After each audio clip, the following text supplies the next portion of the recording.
السلام عليكم ورحمة الله وبركاته. تعالوا نعمل طبق كشري مصري في منتهى اللذاذة. هنعمله على طريقتي وهننافس بيه محلات الكشري الكبيرة. الكشري يبان كده ان هو طبق سهل، بس صراحة مش اي حد يعرف يظبطه. هنعمله النهاردة بطريقة بسيطة وكمان بطعم مميز جدا. زي ما قلت لكم هننافس بيه محلات الكشري المشهورة، واي حد هيشوف الفيديو هيقوم ينفذه على طول.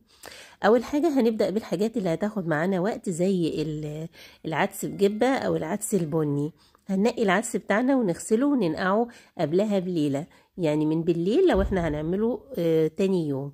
العدس بتاعنا اتنقع لتاني يوم زي ما احنا شايفين. بعد كده هنبتدي نعمل الورد، والورد عندنا يعني البصل المحمر بتاع الكشري. هنبتدي نجيب البصل بتاعنا نقشره ونقطعه بالمبشرة كده لحد ما يبقى معانا زي ما احنا شايفين ترانشات رفيعة جدا. كل ما تكون ترانشات البصل رفيعة كده كل ما يطلع معانا مقرمش جدا وكريسبي، ويفضل مقرمش لحد اخر وقت. المكون اللي بحطه على البصل عشان يفضل مقرمش معايا وياخد لون تحفة وهو النشا.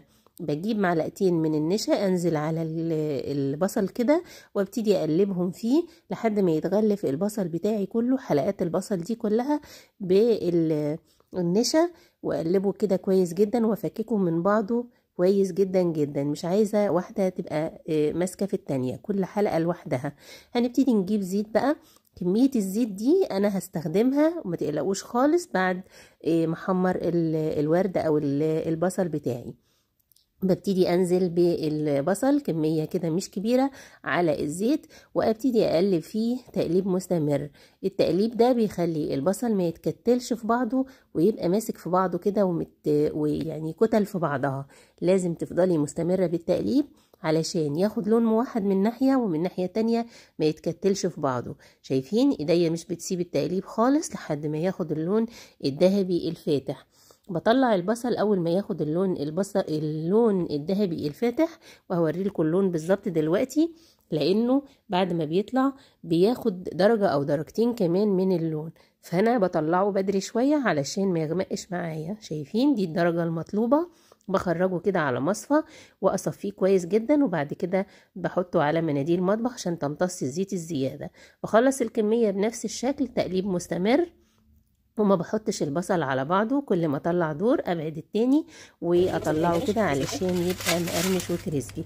عايزاكم تسمعوا معايا الصوت، اللهم بارك، مقرمش قوي ولونه تحفة، لان البصل لو غمقتيه اكتر من كده بيمرر معاكي. شايفين بكسره بيتكسر معايا بمنتهى السهولة. بعد كده الزيت بقى اللي احنا حمرنا فيه البصل بنستخدمه في كل الطبخة بعد كده. وابتدي اخد شوية من الزيت انزل بيهم في حلة، ومع معلقة من التوم اشوحه لحد ما ياخد لون حلو ريحته تطلع معايا. انزل عليه بمعلقتين 3 من الخل، اديله طشة كده الريحة تحفة. انزل عليه بصلصة، الصلصة دي صلصة بيتي، ممكن تستخدمي طماطم معصورة عادي وتزوديها معلقة من الصلصة، وكده نبقى عملنا صلصة الكشري الخطيرة. هنبتدي بقى ننكهها، وحطينا شوية من المية. هننزل بفلفل اسود وكمون اساسي جدا مع اي بقوليات. ننزل ببابريكا علشان تعزز معايا اللون، وكزبرة باودر. حابة بقى تحطي شوية من الشطة خفيفة كده عشان الصلصة تبقى سبايسي خفيف، ماشي، مفيش اي مشاكل. بنسيبها تغلي ونرجع نعمل بقى الشطة بتاعتنا. ناخد من الزيت برضو مع معلقة من التوم نشوحه زي ما احنا شايفين، وننزل بالبهارات. انزل بملح وكمون وكمان كزبرة وبابريكا عشان اللون، وشطة بقى ازود لان دي الشطة فمحتاجين نزود الشطة شوية. هطش الكلام ده. يا سلام على الريحة دلوقتي تحفة جدا. البهارات ريحتها طلعت لما اتشوحت مع الزيت. هطشهم ب3-4 معالق من الخل زي ما احنا شايفين، الريحة وهمية.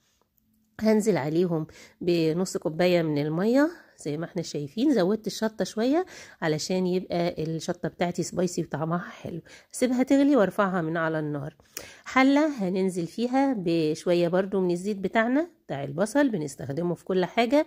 هنزل عليهم بنص كوباية من الشعرية واحمرها لحد ما تاخد اللون الجلد الحلو اللي غامق شوية. علشان لما بنحط عليها المية بتفتح، فاحنا عايزين نغمقها من البداية سنة كده.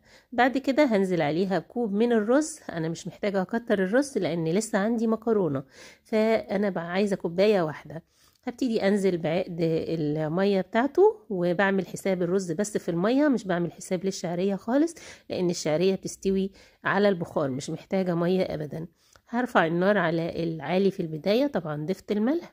اول ما يتشرب كده اديله تقليبة علشان الرز ما يتكتلش مني ويطلع مفلفل معايا. شايفين تبارك الرحمن؟ تقليبة كمان وهدي النار خالص واسيبه لحد بقى ايه ما اطفي عليه. ما شاء الله.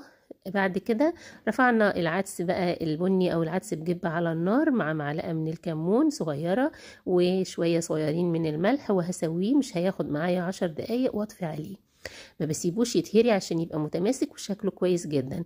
المكرونة هنسلقها بالشكل التقليدي جدا في حلة بمعلقة من الملح، وهناخد شوية من الزيت بتاع البصل ونبتدي نسيبه يغلي. ننزل بالمكرونة بتاعتنا ونقلبها كده تقليب مستمر لمدة 7 دقايق. ما بنهريش المكرونة، انا عايزاها فيها مضغة كده او عضة علشان ما تتهريش وتعجن مني.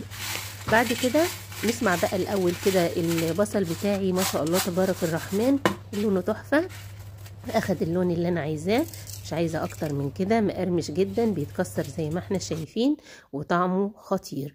البصل عمره ما بيطرى معاكي لو عملتيه بالطريقة دي.